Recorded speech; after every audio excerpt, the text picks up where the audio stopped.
ওহে আমার শখের পুরুষ, ভাগ্য হয়তো তোমার হাতে ছিল না, কিন্তু সিদ্ধান্ত তো তোমারই ছিল। তুমি চাইলে আমার জীবনটাকে একটু সুন্দর করে সাজিয়ে রাখতে পারতে। তুমি চাইলে আমার চোখের কান্নাগুলোকে হাসিতে বদলে দিতে পারতে। তুমি চাইলে আমার ভাঙা মনটাকে আগলে রাখতে পারতে, কিন্তু তুমি সেটা করোনি, কারণ তুমি চাওইনি। জানো, একজন নারী সবসময় দামি গয়না চায় না, সে সবসময় বড় বাড়ি চায় না। সে শুধু এমন একজন মানুষ চায় যার কাছে সে নিরাপদ থাকবে, যার কাছে সে নিজের কষ্টগুলো নির্দ্বিধায় বলতে পারবে, যে তার চোখের ভাষাগুলো বুঝবে। আমি তোমার কাছে অনেক কিছু চাইনি, শুধু চেয়েছিলাম যখন সবাই আমাকে একটু ভুল বুঝবে, তুমি যেন অন্তত আমার পাশে দাঁড়াও। যখন আমি চুপ করে থাকবো, তুমি যেন একবার জিজ্ঞেস করো কি হয়েছে, তোমার কি মন খারাপ, কথা বলছো না কেন। যখন আমি খুব ভেঙে পড়বো, তুমি যেন বলো আমি আছি।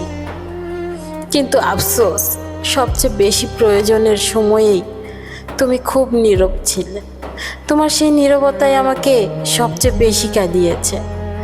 জানো, নারীরা খুব সহজে কাঁদে না, তারা অনেক কষ্ট বুকের ভিতরে লুকিয়ে রাখে। হাসি মুখে কিন্তু সংসার সামলায়, বাচ্চাকে সামলায়, সবার যত্ন নেয়, কিন্তু এই কথাটা তোমরা কেউ বোঝো না। যখন তুমি অবহেলা করো, তোমার সাথে সাথে সবাই অবহেলা করে। তোমার পরিবারের মানুষেরা এমনি অবহেলা করে, আর যখন তুমি ভিতর থেকে আমাকে দুমড়ে মুচড়ে কষ্ট দাও, তখন তারাও আরও সব কিছু দেখেও না দেখার ভান করে। তারপরেও কিন্তু নারীরা হাসি মুখে সংসার সামলায়, সবার যত্ন নেয়, নিজের ইচ্ছাগুলো চুপচাপ মাটি চাপা দেয়। কিন্তু যেদিন সেই নারী ভিতর থেকে ভেঙে যায়, সেদিন তার চোখের জল আর শুধু জল থাকে না, সেটা হয়ে যায় হাজারো না বলা কথার ভাষা।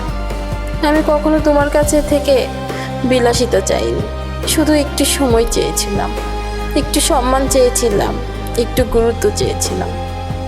কারণ ভালোবাসা শুধু ভালোবাসি বলার নাম নয়, ভালোবাসা হলো ক্লান্ত দিনের শেষে একবার খোঁজ নেওয়া, রাগের মাঝেও একটু সম্মান বজায় রাখা, ভুল বোঝাবুঝির মাঝেও হাতটা ছেড়ে না দেওয়া। আজ বুঝি মানুষের হৃদয় ভাঙে চিৎকারে নয়, ভাঙে অবহেলায়, একটি উত্তর না দেওয়া বার্তায়। একটি পরে কথা বলবো, তোমার জন্য আমার হৃদয়ে এখন সময় নেই, তোমার জন্য আর আগের মতো ভালোবাসা নেই। এই একটি দীর্ঘ নীরবতায় আজ সবচেয়ে বেশি ভাঙে। জানো, যখন নিজের মানুষটাই নিজের থাকে না, তখন মনে হয় আমি এই পৃথিবীতে কেন বেঁচে আছি বলো। তখন মনে হয় আমি যদি জিন্দা লাশ হয়ে যেতাম, বা আমাকে যদি কাফনের কাফন পরানো দেখতে তুমি, তাও মনে হয় তোমার মনটা নরম হতো না, তাই না? তবুও জানো, আমি তোমাকে অভিশাপ দেই না, কারণ সত্যিকারের ভালোবাসা প্রতিশোধ শিখায় না, সে শুধু নীরবে কষ্ট সহ্য করতে শেখায়। আমি শুধু চাই একদিন তুমি বুঝতে পারো যে মানুষটি তোমার জন্য নিঃস্বার্থভাবে দোয়া করত, তাকে হারিয়ে ফেলা কোনো জয় ছিল না। একদিন হয়তো তুমি অনেক মানুষের ভিড়ে থাকবে, তবুও হঠাৎ কোনো বৃষ্টির রাতে, কোনো পুরনো গান শুনে, কিংবা কোনো নির্জন বিকালে আমার কথা তোমার কিন্তু খুব মনে পড়বে। সেদিন হয়তো তুমি বুঝবে, কিছু মানুষ চলে যাওয়ার পর তাদের মূল্য বোঝা যায়। বন্ধুরা, যদি আপনার জীবনে এমন একজন মানুষ থাকে যে আপনাকে নিঃস্বার্থভাবে ভালোবাসে, তাহলে তাকে অবহেলা করবেন না। ভালোবাসা বারবার আসে না, বিশ্বাসও বারবার জন্মায় না।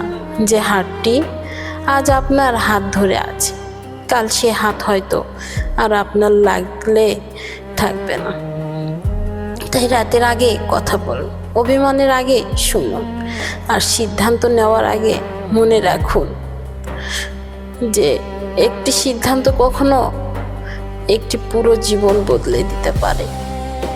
আপনি কি জানেন যে শখের পুরুষটার জন্য এত কিছু করলেন, সে শখের পুরুষটা যখন মূল্য না দেয়, তখন আমরা মেয়েরা খুবই ভেঙে পড়ি, আমরা হতাশা হয়ে যাই, মনে হয় আমরা আর নেই, আমরা মরে গেছি, আমাদের জীবনটা যেন থেমে গেছে। এদিকে স্বামীদের জীবন কিন্তু ভালোই থাকে, পুরুষটার জীবন ঠিকই থাকে, কিন্তু আমাদের জীবন নষ্ট হয়ে যায়। আচ্ছা শখের পুরুষ, তুমি কি জানো তোমার সাথে যেদিন আমি চলে এসেছিলাম, যেদিন আমাকে তোমার হাতে তুলে দিয়েছিল আমাদের বাবা মা, তখন তুমি বলেছিলে যে আপনার মেয়েকে আমি খুব ভালো রাখবো, কিন্তু কথার সাথে সাথে তুমি কি তার নাম রাখতে পেরেছো বলো? তুমি ভেবে নিয়েছো সময় তো চলে গেছে, কিন্তু আমি ভুলিনি, জানো সেই দিনটার কথা। তোমার জন্য বাবা মাকে ত্যাগ করলাম, এখন সব কষ্ট আর তাদেরকে বলতে পারি না, কারণ এটা তাদের কাছে আর বলা যায় না। আমার সব থেকে বেশি ইচ্ছা করে কি জানো, তোমার সাথে কথা বলতে, কিন্তু তোমার আর সেই কথা বলার টাইমটা নেই। আমার জন্য তোমার আর সময়টাই নেই, যে সময়টা হয়তো আমাকে দিতে, সেই সময় নাকি এখন ব্যয় হয়ে গেছে।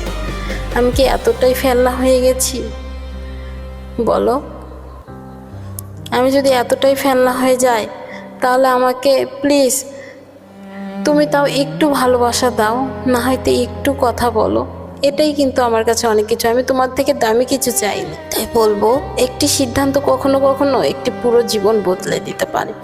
শেষে শুধু একটি কথাই বলবো, ভাগ্য সবসময় আমাদের হাতে থাকে না, ভাগ্য অনেক সময় নিজেদেরকেও বদলাতে হয়। কিন্তু আমরা কিভাবে ভালোবাসবো, কিভাবে সম্মান করব, আর কাকে ধরে রাখার চেষ্টা করব, সেই সিদ্ধান্তই আমাদের হাতেই থাকে। যদি এই কথাগুলো আপনার হৃদয় ছুঁয়ে যায়, তাহলে আমাদের ইমোশনাল সূচনা চ্যানেলটি অবশ্যই সাবস্ক্রাইব করুন। এখানে আমরা এমন কথাই বলি যা শুধু গল্প নয়, হয়তো আপনার, আমার কিংবা আমাদের সবার জীবনেই এক টুকরো সত্য। আল্লাহ আমাদের সম্পর্কগুলোতে ভালোবাসা, ধৈর্য, ক্ষমা এবং রহমত দান করুক। আমাদের ভিডিওটি যদি ভালো লাগে আপনার কাছে, অবশ্যই লাইক, কমেন্ট, শেয়ার এবং সাবস্ক্রাইব করে আমাদের পাশেই থাকবেন। ধন্যবাদ আপনাদের সবাইকে। আসসালামু আলাইকুম।